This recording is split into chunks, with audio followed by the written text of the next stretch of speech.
Hey y'all, welcome back to the Empowering the Future of Agriculture podcast with me, Carson Osting. Today we have another great episode, and I am joined by the 2023-2024 West Tennessee FFA Regional Sentinel, Layla Adams. Layla, if you'd like to introduce yourself, go ahead. Hey guys. So, I have about 7 to 8 questions that I'm going to ask you today, and I was really wanting to start off with how did your FFA journey look over your time in high school?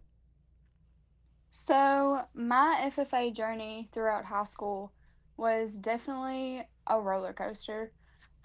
If you would have told me my freshman year of high school that I would have been so involved in agriculture and in FFA, I would have told you that you were crazy because I had my heart and my mind set on the medical field. Even though I've grown up around agriculture my whole life, I really wanted to do something that I thought was super cool and super fun. And I really wanted to show cattle, but my family kind of pushed me in the direction of goats as long as some other peers. And when I started showing goats my freshman year, I always tell everybody that it all started with the goat because I started showing goats my freshman year. And then throughout that is whenever my spark for FFA and ag really started up again. Um, so my freshman year was very messed up because of COVID. So we were on A and B schedule and we weren't always at school. And it was super difficult to manage, trying to fit into high school, but also trying to do FFA and see if it was the place for me. So managing, trying to show, but then also be a part of FFA and not wanting to miss out on events. And we couldn't really have many events. It was just kind of like a rocky start, but I will say that after that is whenever I really like started to see like, okay, this is something that I'm supposed to be doing and where the Lord wants me to be. And so sophomore year, I really got more involved with FFA and connecting with members and our officer team that year. And the same friends that really got me into FFA, they were older than me and they were on the officer team and it was their senior year. So it was super bittersweet and I knew that I needed to be a part and step up in leadership. And so sophomore year is when that really started for me. And then I was able to compete in different things. That was whenever I did my first big competition, which was ag issues. And then kind of moving on into my junior year was whenever I got like super deep into FFA.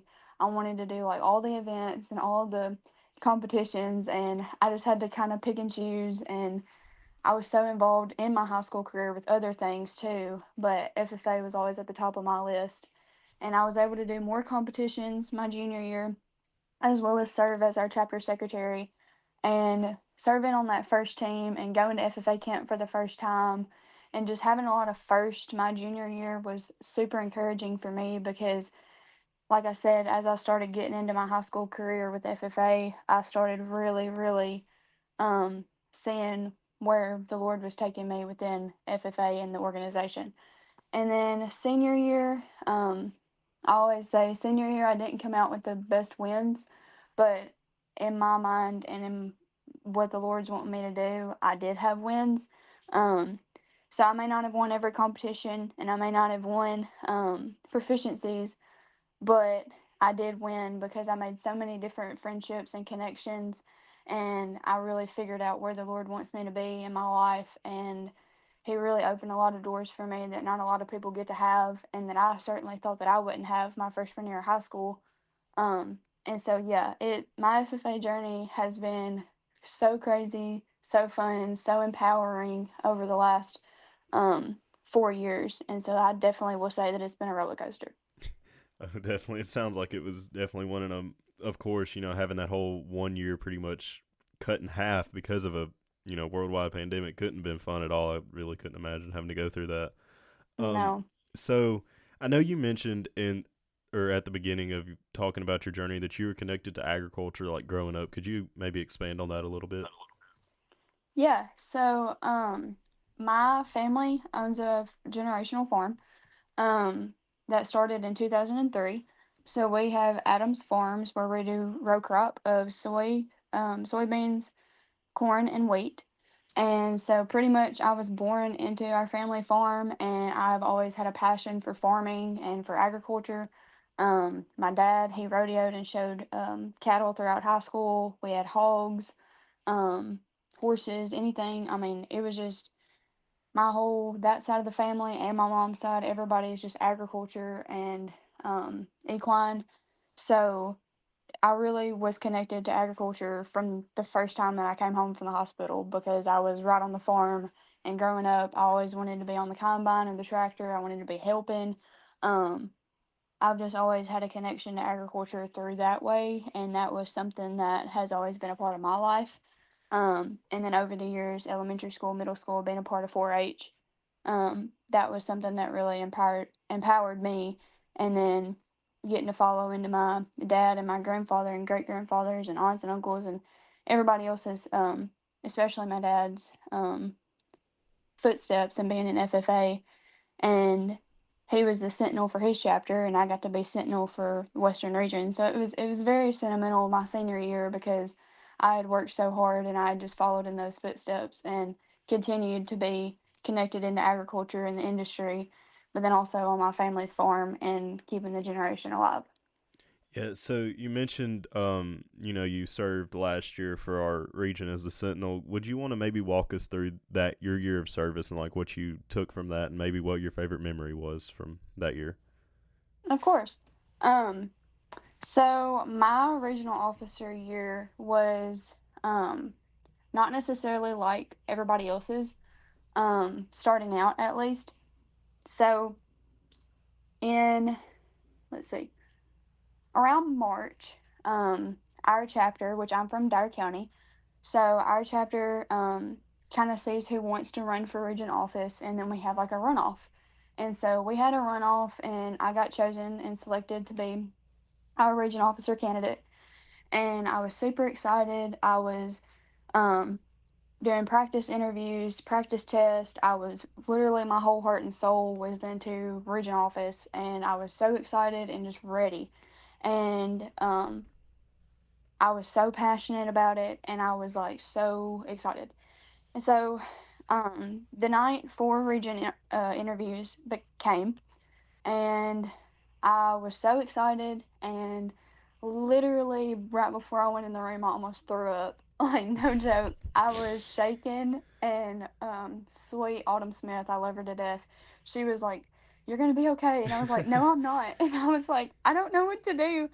But that was one of like my best memory from that night is that because, you know, I'll get into the night in just a second, but that was like right there. I was like, oh my gosh, this is gonna go so bad.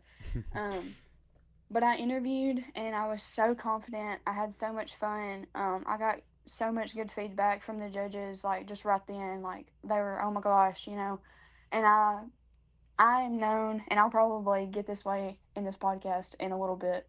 Just wait, but you'll figure this out. But my whole chapter always called me like the chapter preacher because when I get to talking about ag and my life and my stories, and I get so passionate and worked up and fired up, and so whenever I've always been known as that way, and I've been known that I get fired up and I start crying, and I'm just like blessed, and it's a whole roll of emotions.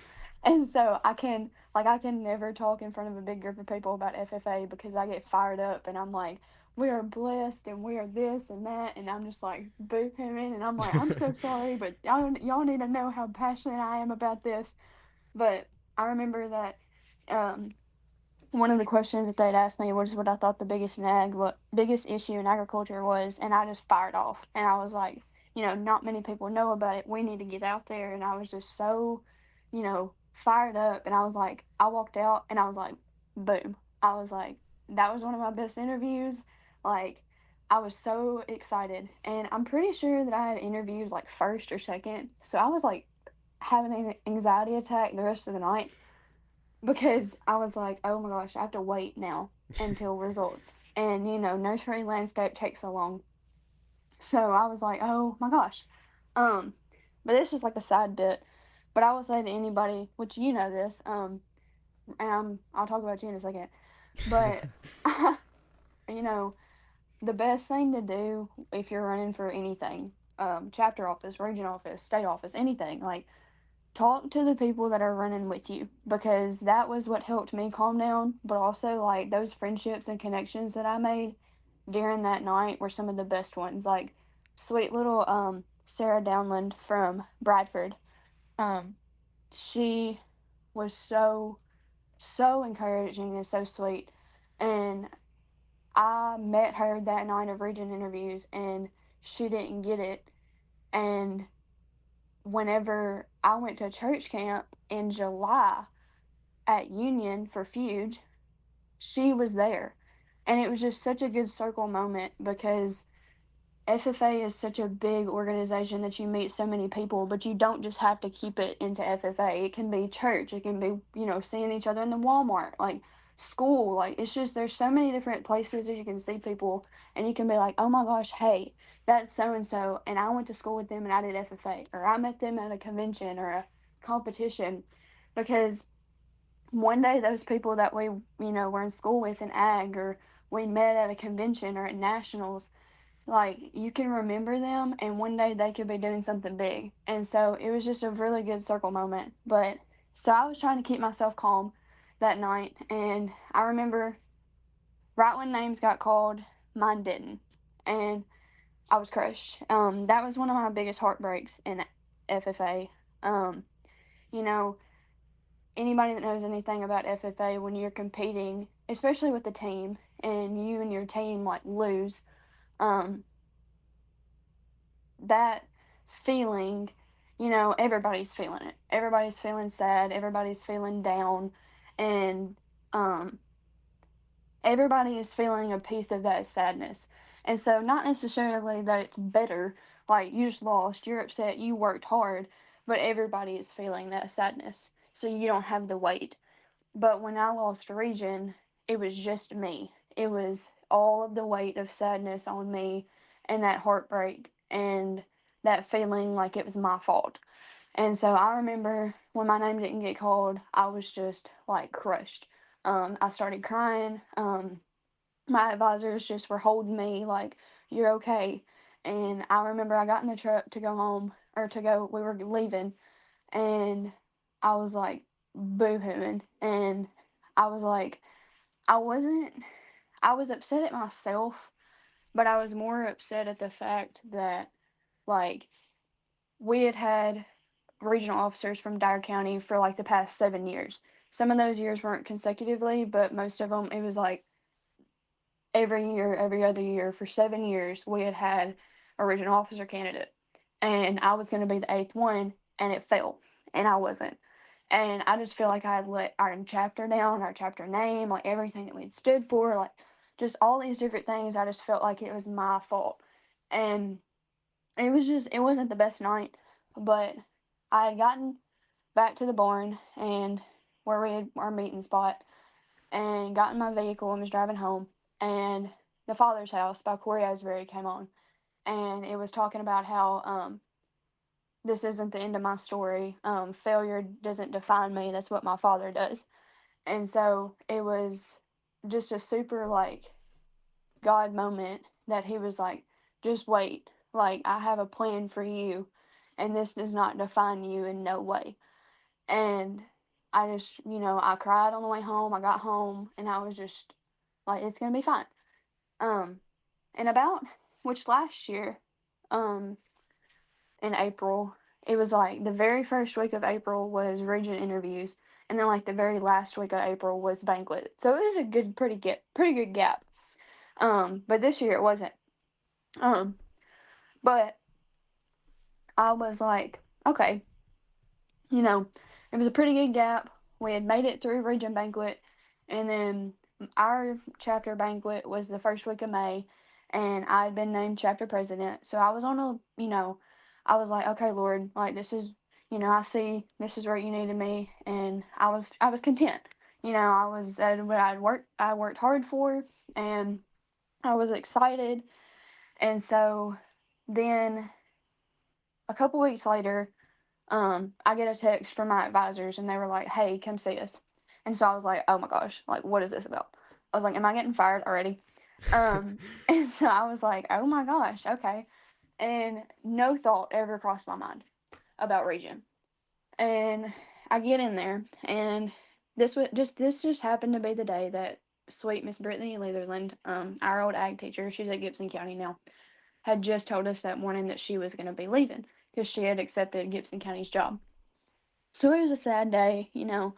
She had been like my rock, one of my like second moms, and so I was already, you know, like I don't know, the day had just been, it was just a long day. And she was like, I know that I've upset you today. And she was like, but I'm fixing to make it better.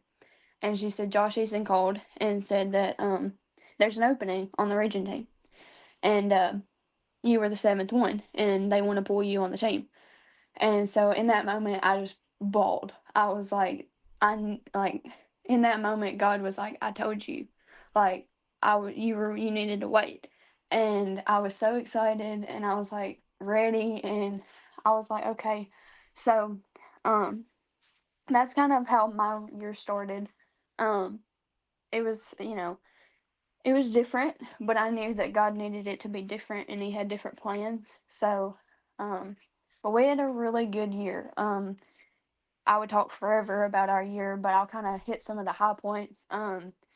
Around July, we met to get like our jackets and everything, and that was pretty cool. We all got to kind of see each other and get with Mr. Eason. Mr. Eason is one of the sweetest people ever. He is so funny and such a good leader for our region and coordinating everything. And so I was very grateful to have him as our coordinator. Um, my teammates, I love them to death. I miss them. It was so good being able to lead with them and pray with them and just talk things out. And so July, that's what we did. In August, we had rope, and rope was absolutely so much fun. Um, it was so much fun being able to be back at Camp Clements, um, and being able to be there. And we got to, the theme was Top Gun. So all of the state officers love those girls. They made the theme Top Gun. And so it was like we were on a mission the whole little weekend that we were there. And like as soon as we got there, it was just game on. Like we were all with the other regional officers from across the state and so many great leaders in that room. And we were all just there and we had a good time planning things out. And we had actually already kind of all came together and uh, did like, we already had our Colton Greenhand theme together. So when we got to the rope, like they split you up.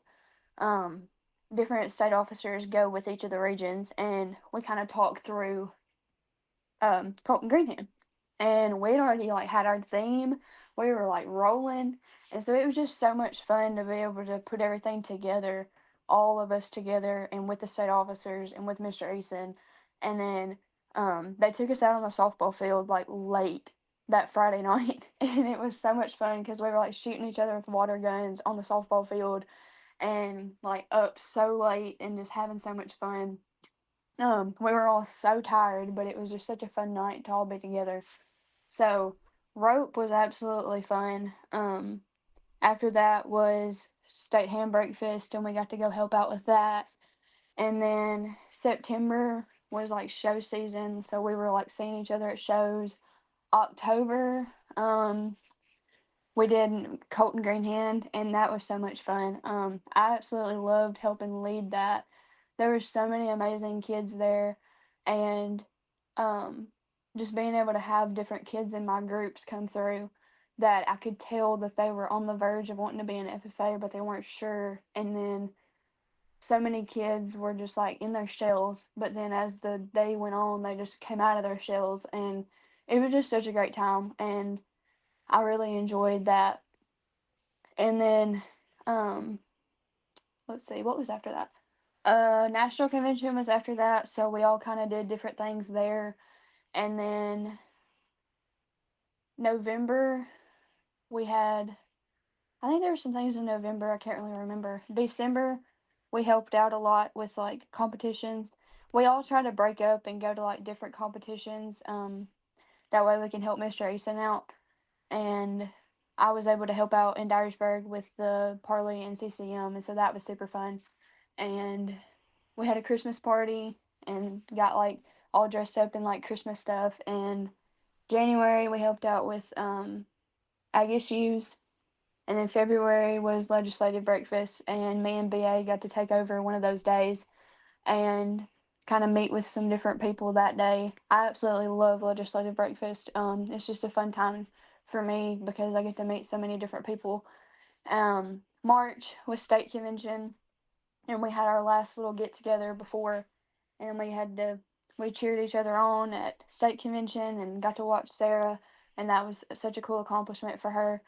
And then April, it kind of all got real, and then we were on that other side. We were helping out the kids that were interviewing and talking about you. Like, you were just such a light, and we were all like, this kid is like going somewhere. Like, you were just so confident, and we were so excited. And you know, I think about you a lot because I was in your shoes. Like, I knew when my name didn't get called. Like, I know what that feels like.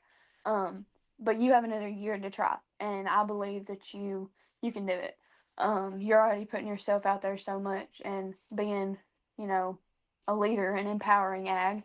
Um, so I think that there's a lot of potential with you and a lot of others as well. Um, a lot of those kids, I mean, it felt so good. It felt good to be on the other side of it, obviously, but it wasn't just about us being regional officers because, to be honest, me being in a leadership position like that, I never once would always think about like I'm better than somebody else. I was just another person that was the age of everybody else, pretty much, just trying to help people grow in FFA and grow within the industry that they want to be in, and have a laugh, have a cry, be a shoulder, just being there for people. And seeing all the kids interviewing, really reminded me of myself. But it was just that being able to be there and help calm them down and just have a laugh before they went in. And then right before the team was announced, I was able to get with my team and we prayed over the team. And it's so um it was a great year. It really was. I wish that I could go back, but it was just such a great year to be able to spend with my team. And um it was, I don't know what else there is to say about it. It was a really good year. There's things that, we wish we could have done differently, but you seem like once you get elected, you're like, okay, we have a whole year. Yeah, but then you blink and then you're passing it down. And it's just like, oh, well, we should have done this.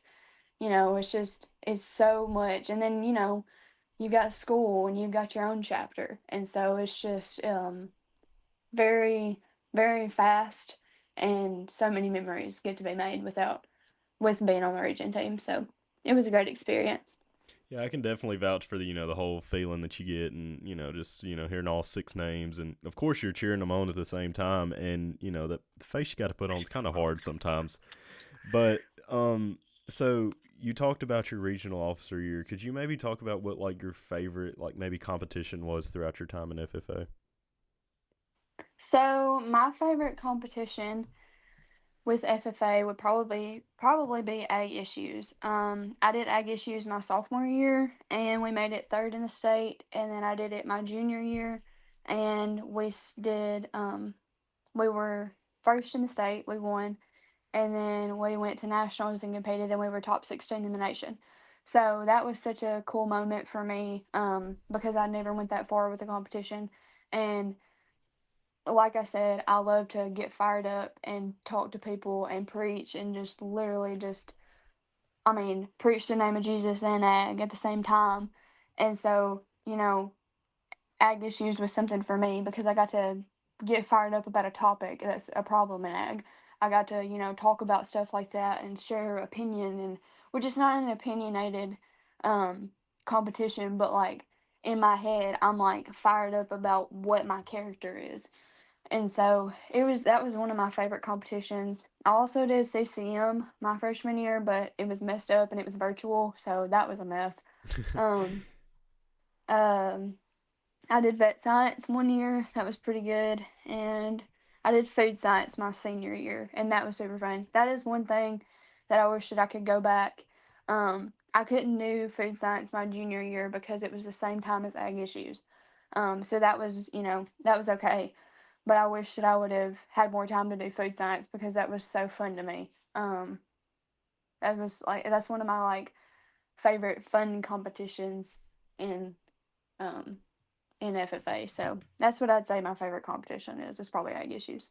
So one thing that I have said like a lot, like no matter what competition you do, you're gonna pull something from it, and um, you could go in. I think I gave the whole like livestock picture like yesterday in one of the podcasts I was recording. I was like, yeah, you can go do livestock and not know a thing about livestock and still come out of it not knowing much, but you can still like learn. Yeah, I can talk in front of people now when I give like reasons or something like that, and it's awesome that everything's just catered to a certain part of like you growing as a leader, and that's probably the best thing about FFA and all the competitions and all that kind of stuff. So, Right. um, as an alum, or now that you're an FFA alumni, what is something that you took from FFA, like maybe like a leadership skill or an experience? Like, what is something that you took throughout your time in FFA? Um, so my favorite thing that I took from FFA is just realizing that there's so much more. Um, whenever people think of FFA, honestly, they just think of redneck kids. Um, literally, like if you ask so many people, in a school, what do you think FFA is? That's what they're going to tell you. Um, and it's so much more than just some farm kids. It is, you know, kids that love to talk to people. It's kids that love animals and plants. Kids that love business and marketing. Kids that love communications and videoing and making social media. Like there's so much stuff that within FFA that you can do, and that's everybody's answer. There's so much to do with FFA, but I take it deeper. When I say that there's so much more to FFA, like FFA, yes, there's different aspects of it and different parts, but there is so much more that you can take out of it.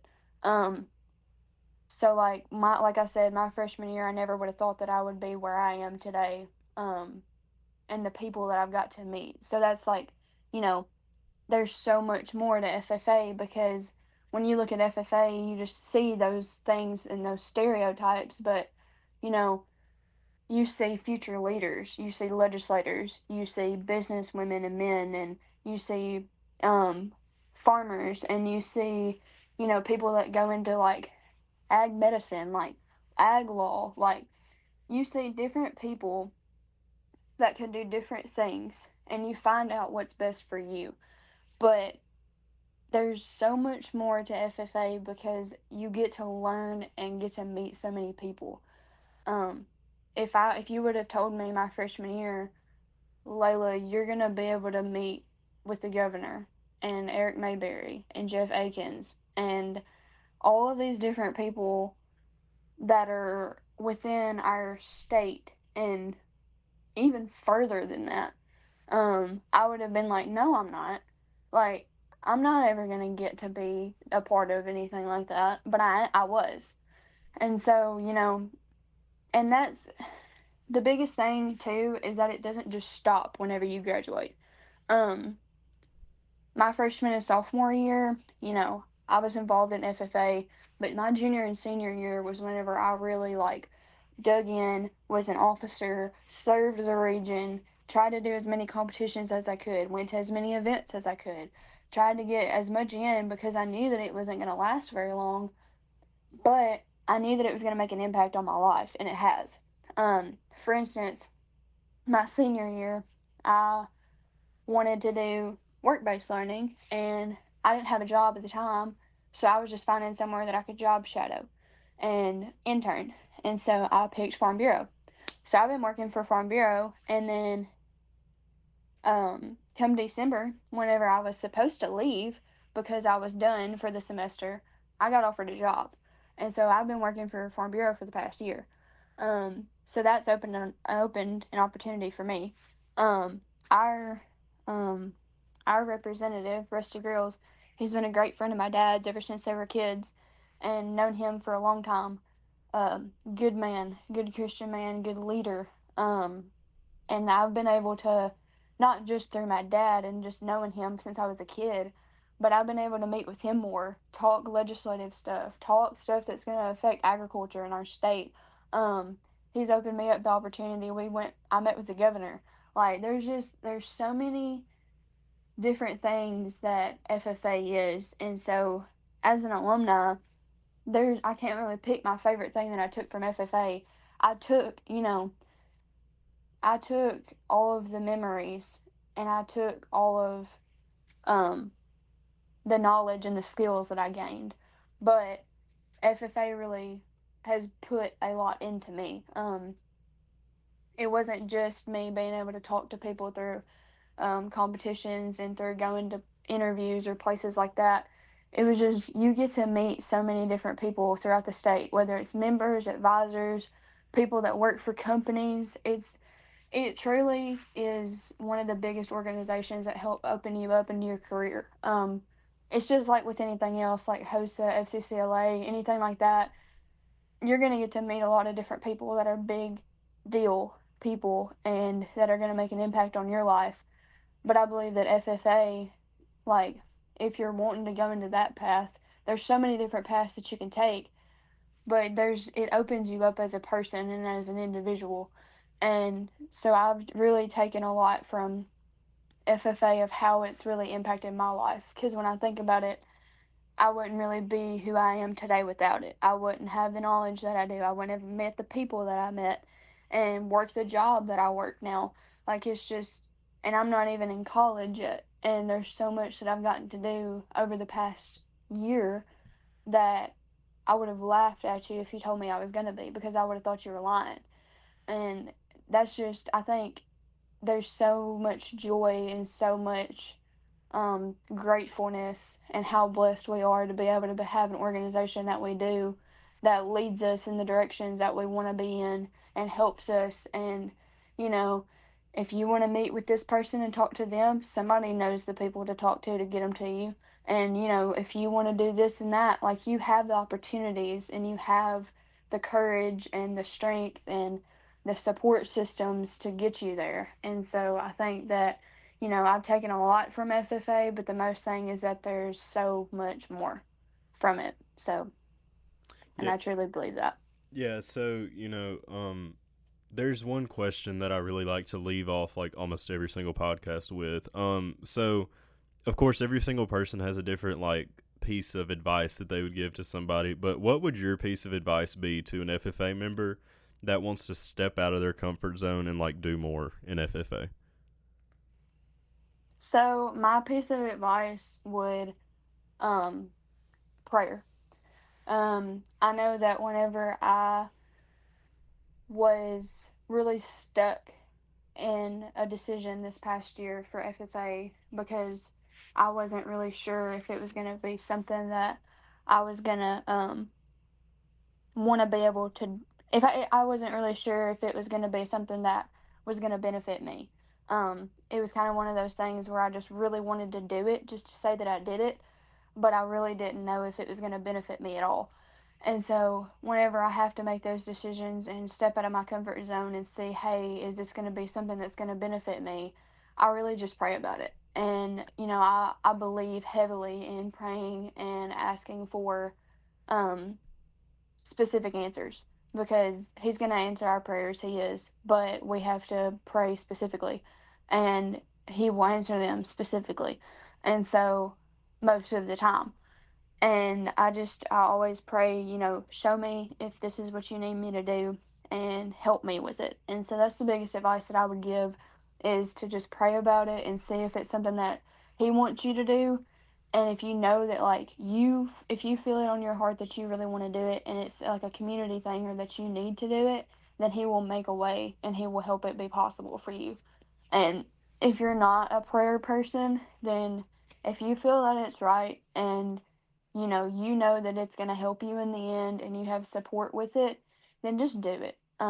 It's going to be scary. FFA was scary for me at times because I was like, there's no way that I'm going to be able to do this because, you know, there's not a lot of people that do it and I'm going to be different and all these other different things. And there's so many thoughts that go into your head, but just do it. The worst thing that can happen is you lose or something happens. And it's okay. You tried and you stepped out of your comfort zone and you showed your advisors and you showed everybody that you are worth it and that you have potential.